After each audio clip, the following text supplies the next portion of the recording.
Hello, ladies and gentlemen. Welcome back to another episode of GeekVerse podcast. I am the Taylor Field, and I'm joined by. I am the last of the Haws, Kirkland Patzer. I'm Dylan Muss. Yes, and if you haven't guessed by those nicknames, we are here continuing our long and arduous trek into the Halo Season 2 spoilers review. It feels long. It truly feels long. I does, agree with it that does. statement. Yeah. So we've done the first 4 episodes, and we've done all Season 1, so you can go back, you can tune in all that Halo greatness that we talk about and catch up. Or, yeah, if you're following along with us so far, yeah, we're going to get into Episode 5. Before we get into that, a couple of plugs. Is it not 6? Am I crazy? I swear it was 5. It is 5. Let me It double is check. 5. Oh my god, you're telling me I have 3 more of these? We got 3 more, which is like, what are they going to do?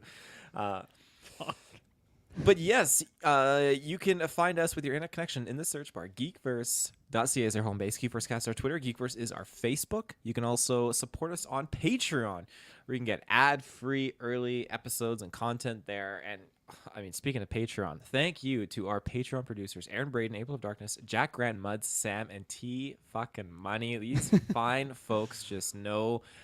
They just know what they need to do, and they're doing it. And we can't thank you enough for just doing what you're doing. So. What else we got? We got Dune review. We just did Dune Part 2. That was Actually, spicy. that was Pun really, intended. really good. Yeah, so that's now live on the feeds. We got tons of retros popping off. If you are on Patreon, like Planet of the Apes, Mad Max retros, and whatnot, Twilight retro that popped on there too. What else is cooking, you guys? Side quest is always Did a cooking. great side quest episode with Dylan recently. That was fun. Yep. I think we have a few Golden Geek stuff that's going to be kind of coming around the corner soon. Some results maybe are cooking. So if you've been following it, I'm not sure. Voting is on now, so Voting is on now. Yeah, Get so in you got to there get your now. votes in. I think Patreon's got to get their votes in because it's a Patreon thing, right? I should exactly. know So this. join the Patreon. Get your Yeah, vote. join the Patreon. But I also have to get my votes in personally. So Me as well, yes. me 3. But that all said, without further ado, let's just talk on spoilers for this episode. Were you able to confirm, Kirkland? Was this episode 5? Episode 5, yes. You're Okay, there correct, you go, which Dylan. kind of blows my mind because it feels like we've been watching this for years. Like just the second season, not even the show in general. It just Really feels does. very, very It really long. does. So Um, who wants to take it first? Kirkland does. I mean, yeah, I'll just keep going. I feel like the fact that you said that this was episode 5 and it felt like episode 6 just says a lot to me for this for this show in general, and especially this episode. I felt like a lot just does not happen. There is a couple things that I'll pull out that I found a little bit interesting, but it was just kind of funny while I was watching it because it's like I really have to sift through this season to like pluck out some little nuggets of gold, and they're not big nuggets, they're not big golden nuggets, but they're in there. Like there is some good moments, I think, and some good aspects pulled from the Halo the Halo game series. And like we've already mentioned that throughout these reviews that we've been doing, where like a lot of the Covenant stuff is appealing. Like a lot of the visuals do look great in certain moments, but this story that they're doing with Master Chief, with Soren and his wife and the kid, like I just do not care about this at all. And like it's I don't know. It's one thing for deviating from the game, I think, but also just making these characters just not interesting. Like this is just not that interesting of a show in general for me. Not even just because it is deviating from the Halo story that at least I somewhat understand. But I don't know. I think we're this far in, but I will say while I was watching the show, I'm just like, I kind of hope this just fizzles out and we don't have to keep doing these reviews. Like I like talking about it with you guys, but it's like I'm watching this at the show and I'm just not loving it, and I'm just. It's an hour long. It's an hour long episode. Like I kind of wish it was a little bit shorter, maybe. But yeah, I'm really not loving it too much, and not a lot of like positives on the horizon. At least what's hinted at by the end of this episode, for me personally. But I don't know. Maybe you guys are different. No, definitely not. Yeah, this is like one of the dullest hours of TV I think I've ever seen in my life. This episode fucking sucks. It is. I was trying to soften the boring. blow. A little bit. This episode is so boring. It's weird that it's like this. In theory, this kind of episode should be fun, not necessarily the content, but just like maybe this is slightly spoilers, but like a lot of characters kind of reconnecting and kind of you kind of have like most of the characters in the show like kind of together. but none of these moments like feel earned or interesting, or like certain characters who haven't seen each other in like months potentially, and it just seems like they don't even notice that this person showed up. It's like it's so weird. Like there's just no, I don't know. I guess I don't have a lot of investment in a lot of these characters, and so that hurts it. But I think the main thing is once again just our main character here, our lead, is so dull. So like when he just doesn't react when he sees people, or doesn't react when anything happens, it's hard for me to feel too invested. And then yeah, what you're saying there of like Soren and Layla and their storyline trying to find their son in this episode is like, what are we doing? Like, why we spend so much time in this episode of them just talking and like grilling random people trying to find out where their son is? It's like, who cares about any of this? It doesn't even seem like, oh, this is some big consequence because of some big character choice in an earlier episode. It was just like, I don't know. Layla was like, "Hey, Quan, can you like take care of my kid?" And she's like, "Yeah, he's like on this ship." And then this like that leads to this. Like, I don't. It's so uninteresting. So, yeah, I don't know. We go to a new planet, I guess, but it just seems like, I don't know, somewhere in like the Midwest, the USA. Like, I don't know. It just seems pretty boring stuff here. So, oh my God, I really don't have much to say on this episode, to be honest. So even when we get into the spoilers, I don't think there's a whole lot for me to break down here. This was a real drag of an hour. This will be the shortest review we've ever done. Could be. So, I watched this episode, and You watched this at midnight? I gotta ask. I stayed up Man, midnight for this. while I was Yeah, watching this, I was review. picturing where you were at midnight, just watching this, and just like, oh, put yourself through that. That's like torture. The high of Dune just kind of ruined by the hour. You know? Well, I did Dune 1, and then that ended right at midnight, and so I popped in the Halo, and it's I'm convinced. Like, did I finish the episode that night? No, I passed out halfway through because it was Okay, fucking terrible. yes, I picked it up figured. the next day and finished it the next day. So this, like, I remember just like kind of like. Like I if you're gonna call me out for falling asleep and not like paying attention to this episode, like, you can't, because I went back and made sure I honed in over the certain scenes, because when I was watching it the night of, like, I was like falling asleep, but I heard the shittiest fucking dialogue, and I just added to my notes, like, but I'm still like falling asleep, but I was still coherent. I'm aware of what was going on, and this episode was just horrible. It was horrible. And I am fucking convinced with what they did in this episode, that these showrunners literally went on YouTube and said, Halo in 5 minutes. And they just got the whole fucking download log of whatever they say in this Halo in 5 minutes video. Like, okay, there's our script. We're going to just, this is good stuff. Let's fucking use this cutscene and put that into this TV show. Oh, that's fucking great. And that's all they did, because they are meshing together so many things in this episode. And this one big thing I feel like that they pulled is stemming from one of the books. And it's not they're all Halo books, but this book in particular is not really affiliated with the Master Chief, like, Halo story. They're also really changing the lore now. Going forward, I would not be surprised if, heck, we don't even get the Flood. They just completely change that into some other fucked up piece of bullshit that I don't want in this universe. And I understand, like, we reviewed Avatar: Last Airbender, and I understand that there's a certain point here where people that really, really like that show, not all of them are like super stoked on the live action show. They love the anime, but they're not hype on the live action show. And I had to think, okay, maybe that's the case here, because I keep seeing people genuinely saying, oh, this was the best episode of this season. Season 2 is just such a pick-me-up from Season 1. Everyone's just raving. And I'm thinking, man, what the fuck is wrong with these This people? episode? Oh my God. Yeah, these comments are out there. And I screen those fucking comments because I'm looking for people that are, like, sharing my thoughts. And so I just see a lot of positive people, and, like, usually about, like, 3 positive comments to every 1 negative comment. And that 1 negative comment, I found one. This guy was like, imagine just being... finding this perfect recipe. You've perfected this fucking recipe. It's delicious. It's divine. You love it. But all of a sudden, you decide to change it. You decide to oversalt it and just fuck it up so bad that people puke. And I'm thinking, this is a good analogy. That's my rant. So I did not like this episode. Oh my God. Is there anything else you guys wanted to... I just picture you like seeing like a positive comment and just getting so mad, like, fuck these fucking motherfuckers. You just like go on their profile, you like start stalking them. You're just so mad. that they like this show. Oh, But just start messaging them. do you do this at like 1 a.m. too, like right after the episode? You just go on the forums and you just stay up for hours. I mean, I Screening didn't this time, comments. but usually when I'm going into work the next day, I'll go onto like Reddit and I'll type I will specifically type in why do people hate the Halo show, and I'll get all these different threads that people are just like railing on it and all that kind That's of stuff. funny. So Nice. yeah. Anything else before we get into spoilers? Nah. Let's do it. Let's jump Alright. in. We're going to jump to our first ad break, and then we are going to get into the spoilers. We'll be right back. And we are back. So, do you guys have any just bones to pick that you want to start with? Well, I'll pick a bone, and this is a bone that I'm picking with the subscription service of Paramount as well as this. It's like, Ooh. is the subtitles are so janky in Oh yes, on this? I Did agree. you have this too? That happened with me. Yeah, they were like As someone super who- out of sync.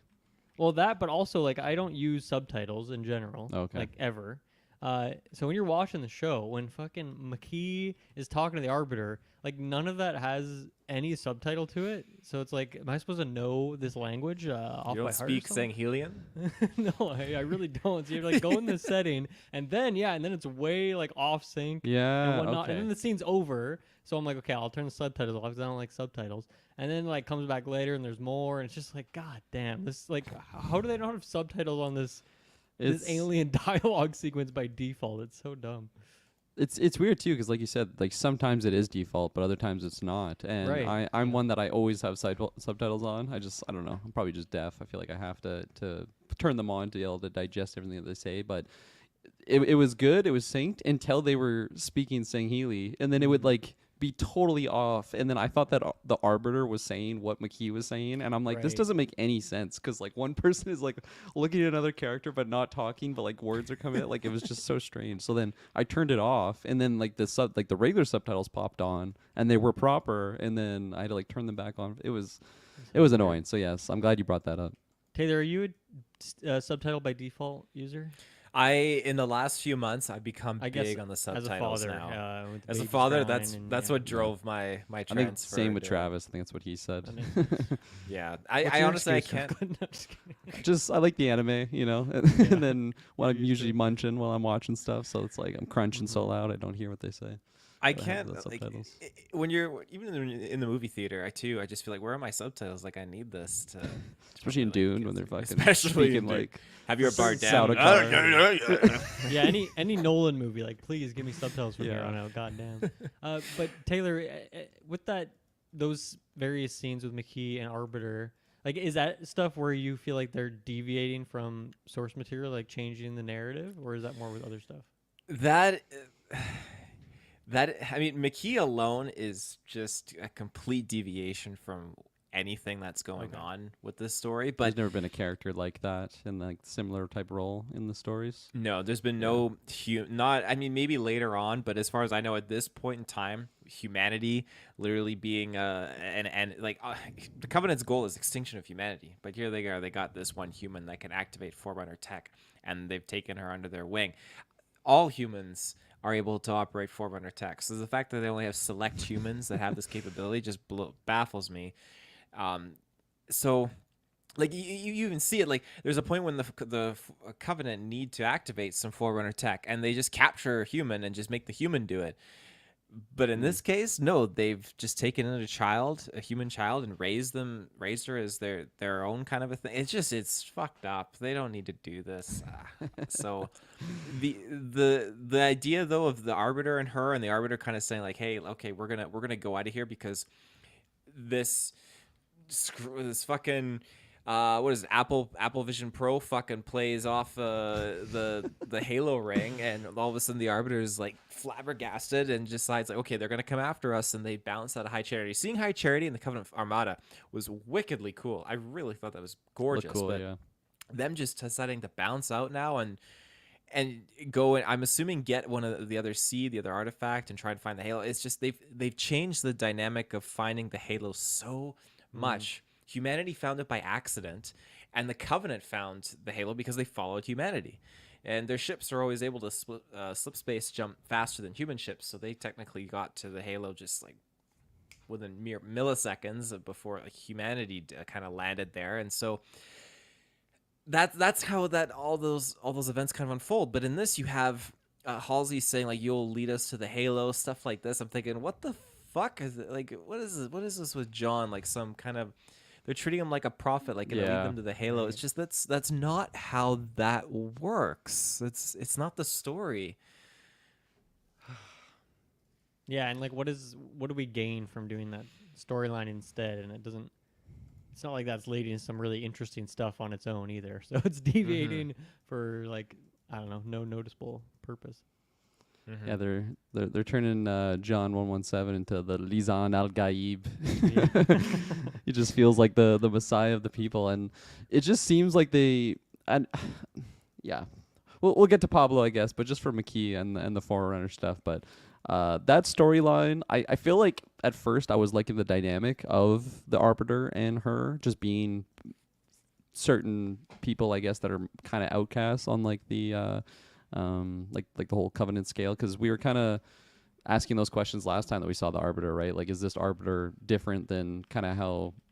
Because what was it you, Taylor, that was saying that it used to be more of a religious type thing where it eventually became a like a punishment type role, or has that just always been the case that they just get sent on these suicide missions to reclaim their honor? From what I remember, and my memory does not serve me well these days. So the Arbiter was originally a very profound and esteemed position amongst the Sanghelian, the elites. Right. And then when the Covenant kind of came in, that position kind of got warped and turned into something. So if you're like dishonorable, then you take on the title of the mantle of Arbiter, and you go on these perilous missions. Okay, because it kind of seemed through their dialogue that was a similar type situation that's going on right now, right? Like he was mentioning that they need to get this for McKee's sake to like just not be killed, I guess, by the what are they called, the hierarchs, and then for the Arbiter is talking about like regaining.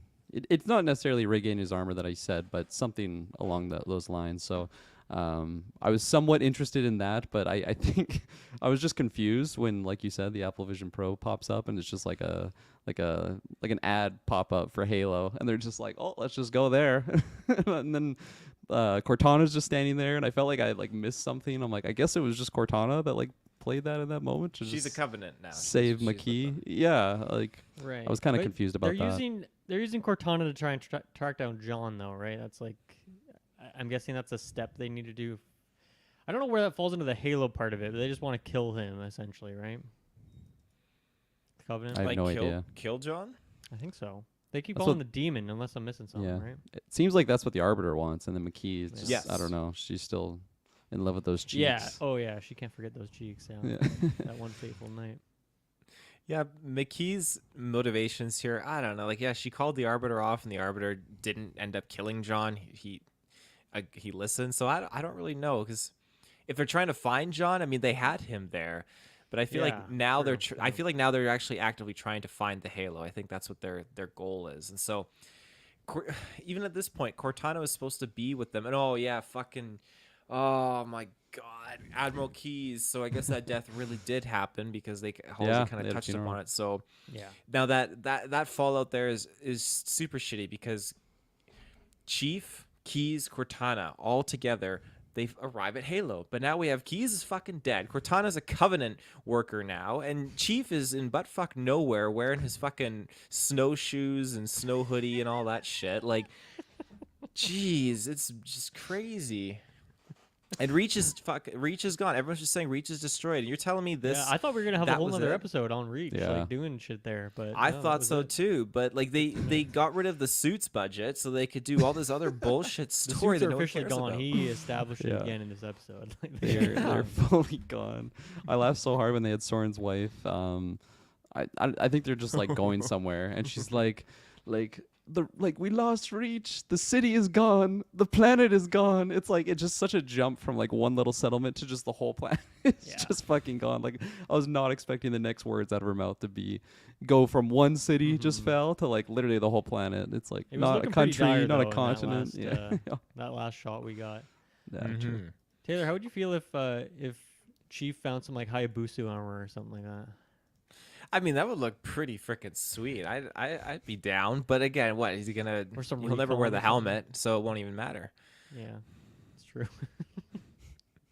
Um, I can't remember where we're focusing. I guess McKee, The right? Forerunner Arbiter, that's where- stuff, McKee, the Arbiter. Yeah, that's what we're Yeah. going with. So I guess this is the kind of the most exposition and kind of focus that we've had with McKee, and still I don't really understand fully what her goals are, but I'm not a fan of her as a character. I think she's a good actress. I really do. I think she's definitely delivering the intensity of this character, but I'm just not finding that attraction to know more about what this character is going through and the tribulations for this character at all. I don't care if they die, and I thought they were dead, so this is just a disappointment. I'm with you on that. I don't think I have anything else on that kind of storyline. Yeah. We can go wherever you want. Yeah. Yeah, let's see what else happened in this episode. We have that like another 5-10 minutes on Reach. What are the name of those big Covenant dudes again? Brutes. The Brutes. Yeah, with gravity the grav hammer. hammer. See, It was that not looked the most cool. exciting fight, but it was still cool to see. Yeah. That was like Have- it was well polished, you know, like he Yeah. looked really good. The grav hammer looked powerful. Have we Um, seen grav hammer yet? Yeah, in season 1. I'm trying to It was the remember last time where. that they saw the Brutes, right? Like it was a similar type unit. It was similar because I think when they in the final battle in episode 9, I think the Brutes had a gravity hammer there, but then Yeah. also when Chief, I think in the mid season battle, that one Brute like dropped out of the drop ship and like grabbed the Forerunner tech and had like Oh, the yeah. gravity hammer. So That's Right. right. Nice. yeah, but yeah, I think the Brute looked really really cool. It was an intense fight scene, and then he just got fucking gunned down by that gunship. So That opening scene was actually that's where like I started watching just that part like on my lunch break at work, and I was literally just in the break room and I was just laughing my ass off on just what I was seeing. It was mostly just because of like Pablo's reactions to what was going on, because he was just so disoriented from getting just blindsided by that one elite or whoever shot him in the last episode, and like, he's just looking around. They had a lot of zoom in shots like on his face, and he was just like this buffoon that was just literally like dazed. And I'm like, there's my Master Chief. That's John 117, the is. most badass Spartan in existence. And he was just so in shock and just not doing anything.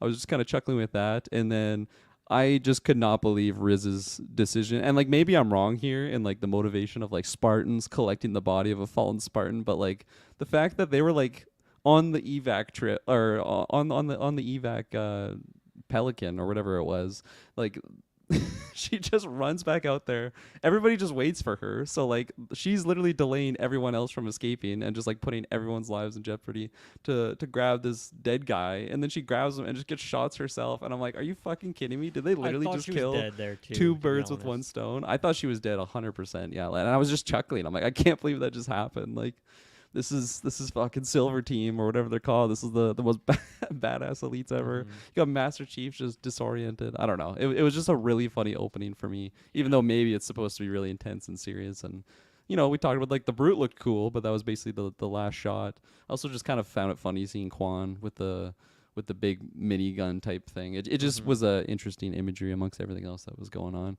And I'm just so shocked that like Quan is kind of my favorite character, I think, right now, going throughout this whole series. And like season 1, I just really did not care for that character at all. It just goes to show maybe like where we are. Watching 2 seasons, Quan Ha is my most interesting character right now in this Halo show. Unfortunately, like I was definitely with you in the last episode, or maybe it was 2 episodes ago. I think it was 2 episodes ago. Yeah. But I was not digging what was going on with her character in this episode. We have those like prophet type people again. The last of the Haws, this whole like legacy thing going on. She's kind of tripping out there. But I also just kind of found like, did she know Vanek at all? Like, why was she so gung ho on like I need to bury this body and I need to do it now? Made It no just sense. Felt, it felt like kind of 'Cause weird. she couldn't bear. Well, what did she say? Like, oh, when I bury you, you're gonna be everyone that's died. That's what you're gonna. I think it's because because like she wasn't able to bury her family, maybe because Madrigal just got destroyed. But I don't know. Like like they don't really. It's not like they're pulling from some moment in season 1. I guess maybe losing their family, but like that's kind of a stretch for Yeah. how much that should have meant to her. I guess like she's like, no, we're fucking burying this guy right here. And then like the prophet people come around, and she's ready to start murdering them to give her the honor of burying Vanek. Yeah, that Yeah. was the whole. That was just a weird subplot, and also like, I don't know. I did you guys not find it weird how just Chief and her reconnecting after all this time, and there was just like You're no awake. fanfare about it. Yeah, I definitely was like I thought I had missed a scene amongst like the two of them because it just seemed like they had already had that moment of like reconnection. Like, oh, how have you been? Like, haven't seen you in forever. It's just, oh, you're awake. You've been out for 3 days, and then like it just kept going. Like they haven't seen each other since what was kind of a big moment, I guess, in the last season. Just that whole he was forced to kill her, and then went against that, and then just gives her to Soren, and that's that. But they don't really put in effort to try and make that moment special. Mm-hmm. What's the way you're saying that, Kirkland? Like, you're awake. You're trying to cross the border, right? Walked into that Imperial Yeah. ambush. The Skyrim intro, exactly. Yeah. You're finally awake. Lord Keir of Rorikstead. You'll never get me. Archers.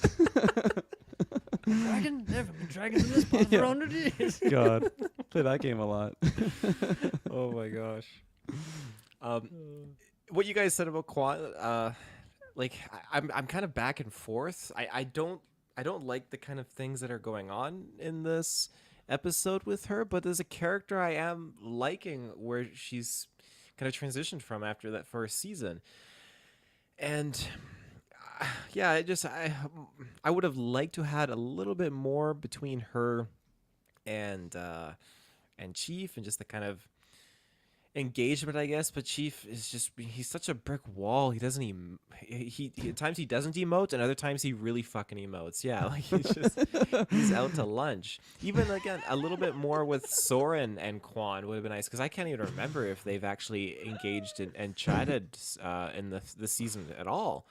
So I think it's just their son Kessler and Quan that we're talking, not even Soren. So yeah, Those just the fact that characters do Soren- not need to be in that show. Soren, his wife, the Kessler like attachment, like I don't know. Soren doesn't even feel like an old Spartan or anything. He just seems like some dude that's just in the show to be in the show and have some weird sub family plot or something along those lines. And I don't know. They keep trying to like bring in that he has history. He grew up in like a damaged home, but like it just kind of seems separate to other Spartan upbringings. Maybe I'm just, I don't know, glossing over maybe more of the Halsey connection with him, but like we didn't really get much out of that at all, even though they were supposed to be, going together on that previous adventure when they were escaping Reach. I guess that was And that's last episode, concluded, wasn't it?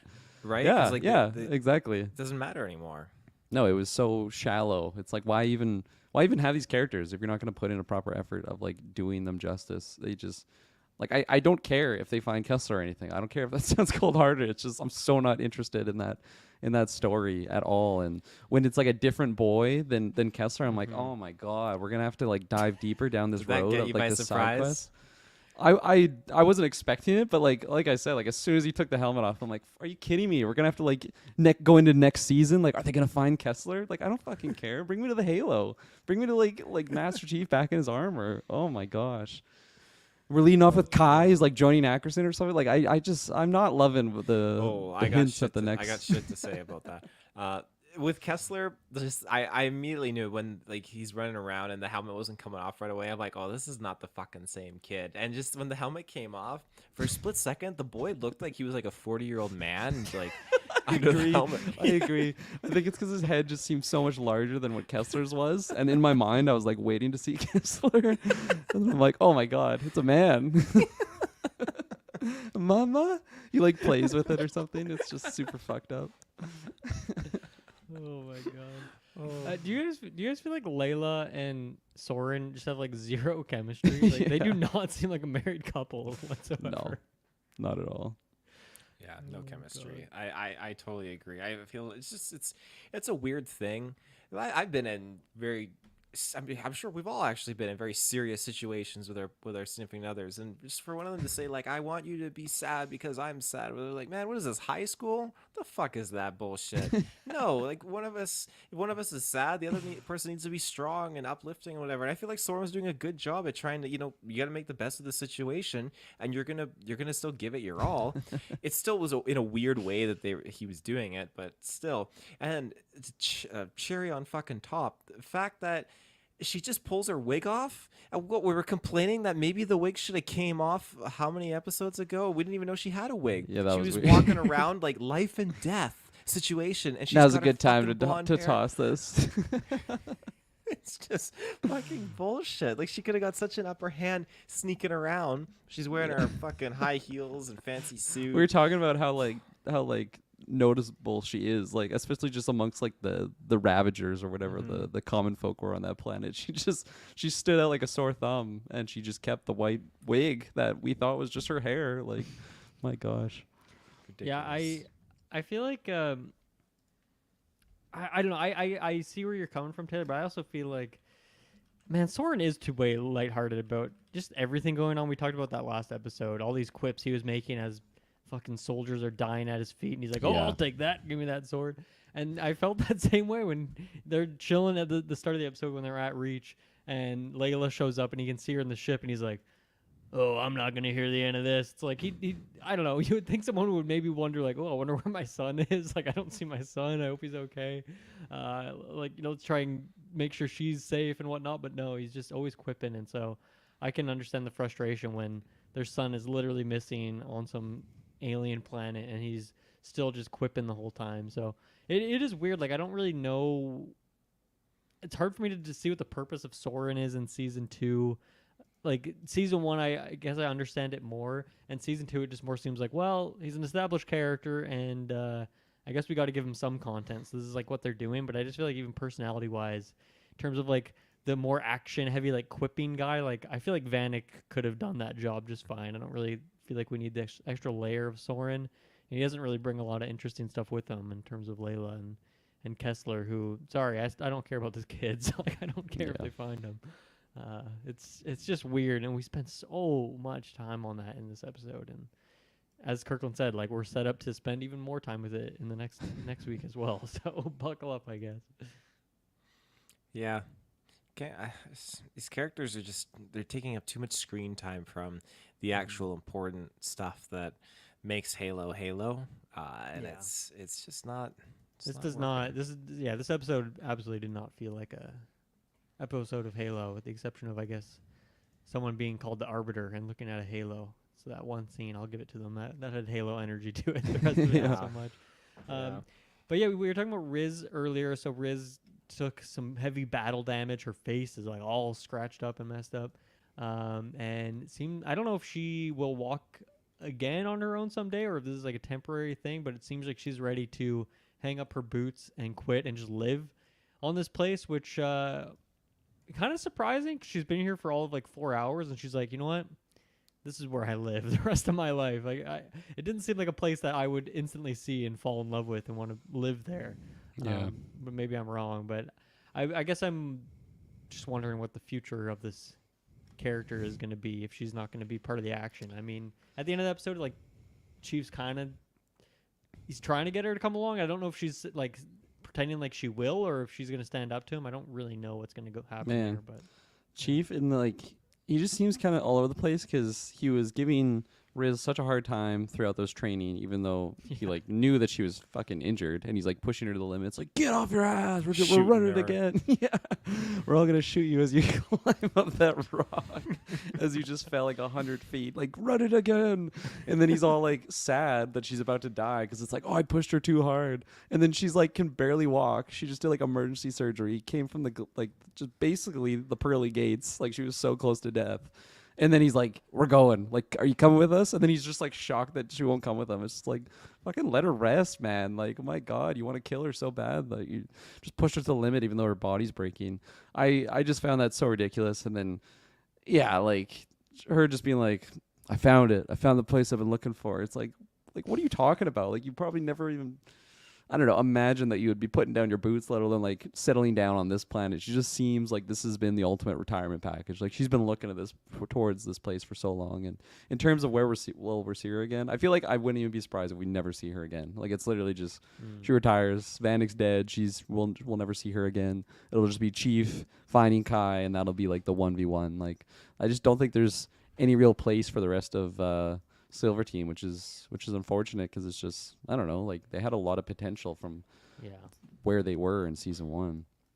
I've felt that way for a few characters though, in terms of like there's nothing to do with this character, and then they still Yeah.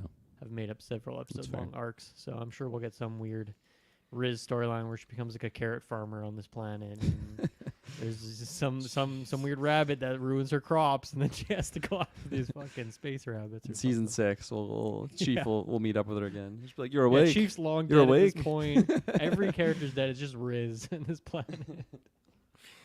I'll give my thoughts after this ad break. And we're back. So I couldn't agree more. I think the fact that Riz is on death's doorstep and Chief's like, "Come on, we gotta go. We're going together." And Riz just like struggles to stand up with her crutches, and Chief's like, "Come on, let's go." I feel like he's lacking some nuts and bolts in his brain there, just He's to out kind of lunch, like you said. he's out to lunch. He really is. He's like, "We're running it again. Get climbing up that cliff right Yeah, now." running She's again. like grabs out his BR. There's poor writing involved with this. I really feel like, but again, if Riz is being removed from the equation now, I mean, we already lost Kai, and now we've lost Vanek, and now we're losing Riz. It just makes to me, it does make sense. Like Halo, the game Combat Evolved kickstarted with Chief just being on his own. Well, of course, there is an Easter egg of another Spartan in that game on the Pillar of Autumn, but you don't actually really. Nothing comes from that. Anyways, it's just the fact that they're kind of like trying to touch down on certain things, like leading into Chief being on his own with no team. I'm assuming by the time he gets to the Halo, but at the same time, they're doing it in a very weird way. And yeah, they could have done so much more with Silver Team. We could have seen some really cool stuff, but the only time we really got all 4 of them fighting together in this season, well, never. Like, we got 3 of them fighting with no armor on. We got all 4 of them not fighting, but just moving through the woods, going to a relay station quietly and looking cool in their suits. And then with the intro of the season, we just got Chief huffing it up these hills, fighting all by himself. We haven't gotten anything again with them all together, and I think that's a huge con. Now one of them's fucking dead, one of them is injured beyond belief, and the other one fucked off. So that ship has sailed, and we can't ever gain any benefit and satisfaction from visually seeing those characters together, fighting together. So it's just such a shame. On that note, too, with them, we get to learn that they were left behind to die, essentially, which I just think this is the worst fucking Halo writing I could imagine. The fact that these Spartans, which are worth more than fucking spaceships, were left behind just to be killed off. And yeah, all throughout everywhere you see these posters, join the fight, help him win the fight, and it's got Master Chief on the posters and whatnot, the propaganda. It's like, man, it's just weird that this is where we're at. They do this to Spartans. In the Halo games, there's never a minute where you feel like any human life is worth just like leaving behind or anything like you say, Dylan. When you got those Marines with you, you're trying to keep them alive, and it feels like this is humanity. Every step that they have, every battle that they fight in these games is a battle that they feel like they can win, and they're going to give it their all. But in this show, it's just we're going to abandon you, we're going to ditch you, we're just going to leave you behind, this and that. This planet's not worth defending. We're going to just go. There's just so many fucked up, improper representations of the characters and the ideas that really make Halo what it is in those games, and it's just wearing on me. How are you feeling about Kai and what we saw here? I mean, there's not much to break down, but something. So this is exactly what I was talking about before with Ackerson and the Spartan 3s. And this is exactly it's ripped out of the book Ghosts of Onyx, Halo Ghosts of Onyx, and has been reskinned for this. So Ghosts of Onyx is one of the first Halo books I actually read, and I actually really enjoyed that book. It's a good book. But Where is it? So yeah, Onyx basically it's a shield. It's a Forerunner shield world. It's where they train the Spartan threes, and so the Forerunner shield world basically when the Halo rings activate, you'd slip into the shield world. I think it would create like a little slip space portal where you could go in, the rings activate, then you kind of pop back and you're unaffected. Uh, that's how it kind of works. And so they didn't know it was obviously a Forerunner planet at the time, but you have in the book, I think his name is Petty Officer Mendez, and then they Ackerson abducted a Spartan 2 by the name of Kurt. So this was an under the books project. No one knew about the Spartan 3s, but they abducted Kurt. So Kurt has been replaced with Kai, who has willingly gone with Ackerson. So there's no abduction. She's willingly gone with him and is training the Spartan 3s for the Spartan 3 program. So that's basically what's going on here. And the way that they casually just brazen over it, like how anyone that doesn't know this, I'm curious what you guys would think of it, because you just see, okay, we didn't see really what happened with Kai. She just disappeared, and now here she is with Ackerson on a planet called Onyx, and you see a whole bunch of people being trained. It's like, well, okay, what is the point here? Is she, like, you don't know she's training them. You don't know really what's going on. It's just is this another Reach? Well, this just makes the fall of Reach feel less severe and less powerful than it was supposed to be, because we just got another massive human planet here with military and whatnot, so it doesn't really matter that Reach fell because we got something here. This was too soon, and the way that they introduced that scene, it felt like this was just a cap off to that story for this season. It genuinely felt like this is just like a cliffhanger, and tune in next year for season 3 of what happens. So I don't know. I'm not happy with it at all. And I feel like if we're getting Ghosts of Onyx stuff with the Spartan 3s, that totally pulls away from Halo. It pulls away from dealing with Master Chief and being on Halo and getting the flood and everything like that. That's such an anthology story in my opinion, and just to mingle it in with this main Halo narrative just doesn't fit. Damn, dude, that was a great breakdown. I love how knowledgeable you are on this like extended universe stuff. Yeah, I mean, for me, it's yeah, I'm really just like throwing random shit at the wall in terms of trying to figure out what's going on with this storyline, because Ackerson, it's weird. Like this episode, we had like a scene, but there's not even like dialogue or anything, right? The last episode, he wasn't in there at all, so it's like I don't know. They're trying to set up this character, but then like 2 episodes in a row, we're not doing any work on it, and now we're like coming in. We only have a few episodes left here, so I don't know. It's weird. We've so much what we've seen of Ackerson. Like I'm supposed to believe that he's just this really powerful guy. He's probably got like really silver tongue and really charismatic or something. He's able to kind of get whatever he wants. I haven't really seen any of that, but I have to kind of believe that that's what's happening just based on everything kind of goes his way, and really there was only one person against him, and that was John. So it's not shocking to me that Kai would go with him, that he would have some reasoning, especially after, from Kai's perspective, John has made several questionable decisions and lied to her actively. So it makes sense. But would Kai be down with the destruction of Reach and John and Vanek and Riz dying and all these other people dying? Or does she just not know that info? It's just like we're given so little so far on what's actually going on in Kai's mind and in terms of making this decision. And yeah, like maybe he's promised her the world, and maybe he told her that they got John and all these other people off safe, and everyone was evacuated from Reach. Like that's the only way I can make it seem reasonable, and how there wouldn't be any red flags raising up when she's going with him. Because it's like even if not all those promises are there, it's like if the civilians are still dying, I can't imagine Kai being like super down with this and not wanting to be down there on Reach trying to save as many people as she can. That doesn't fit with like the Kai that I've got to know in like a season and a half of the show. So it's just weird. I just feel like we have been given so little information on these characters, and I don't know. It's weird. It's like they expect you to have this knowledge from outside the show on Ackerson for him to be an interesting character in any way.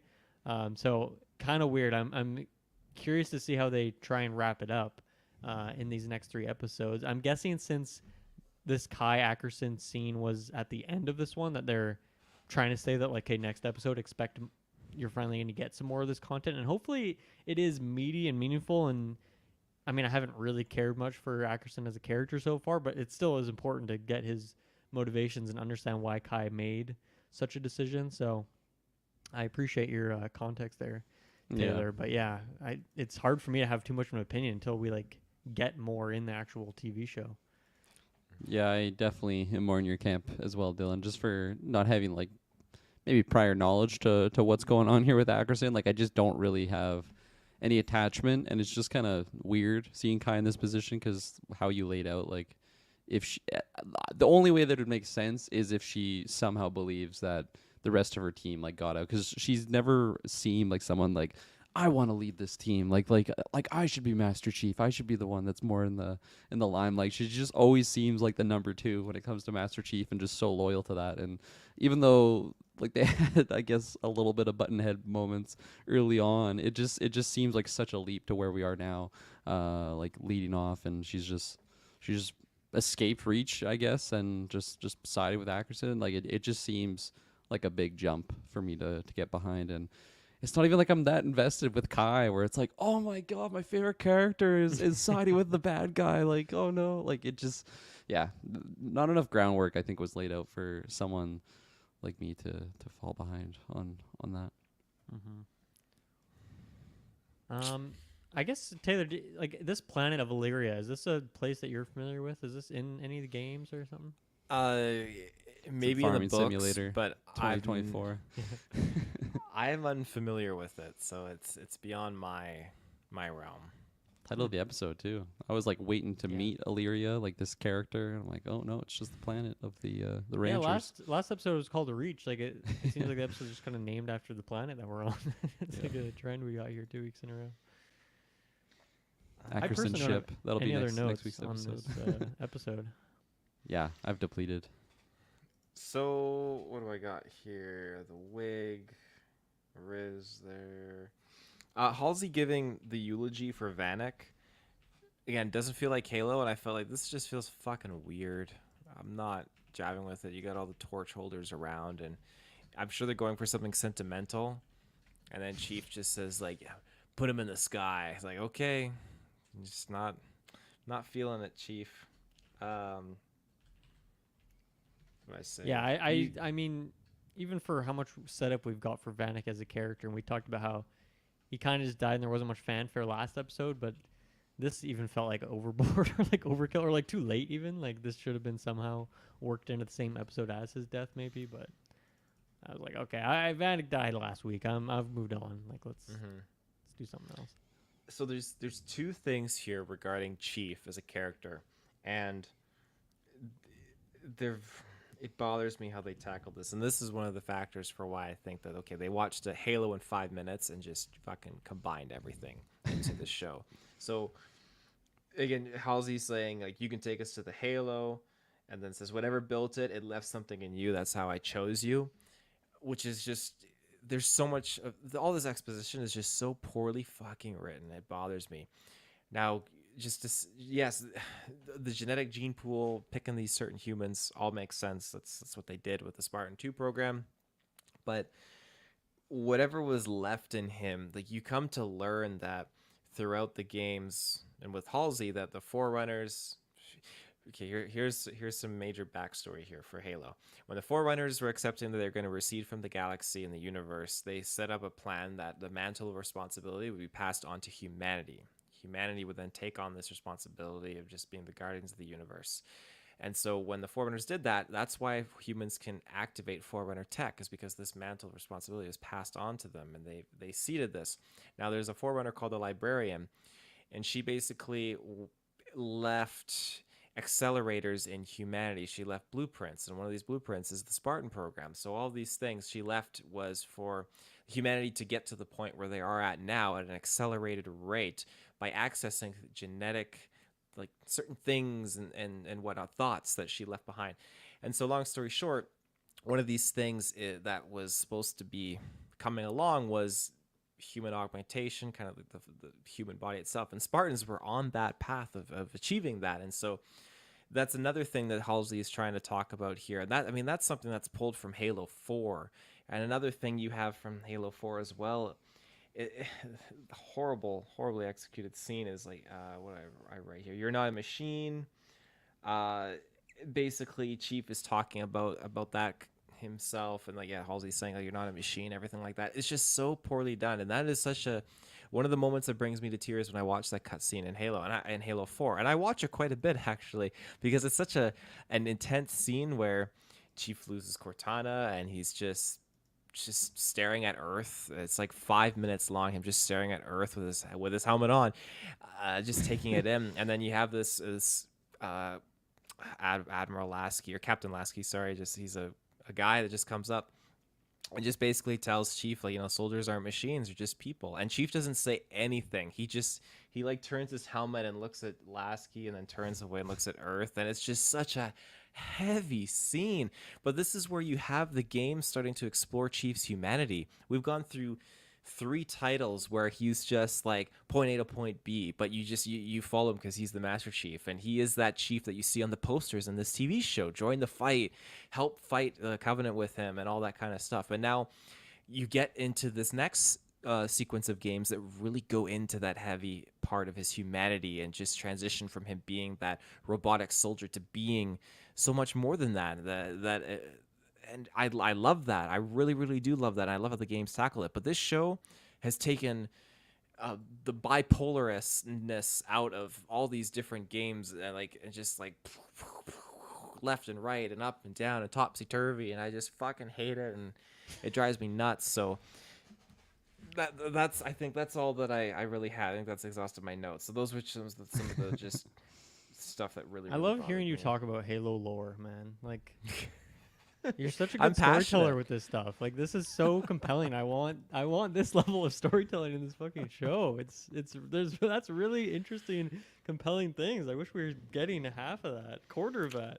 I know. Oh, I I know. feel I'm so feel passionate. bad for you. The more you tell me how cool this stuff is, like because it's like, man, you're so in the bag for this, and the fact that this show is not delivering, like for me, it's just kind of like a boring TV show, and I like the games, but I don't really know the story very well. But yeah, there's some really great storytelling going on there, but we just it's all lost in translation. Oh, it's true. There is some great storytelling, and people that have never played the games, but they're watching the show and they think this is the fucking be all end all. Like, oh my god, I don't have to play the games. This show is amazing. They're missing out. They're really really missing out on some good quality content Definitely. and the truth. The truth. The most important thing of all. Well, is that everything? That's Are we all. capped? I have nothing else. Yeah. Okay, well, we will be back, ladies and gentlemen, for episode 6. And we got Episode another 6. 3 episodes remaining. It's going to be great. We're going to figure out where the fuck the show's going to take us. So until then, you can find us with Internet Connection in the search bar. We'll see you later. Bye bye.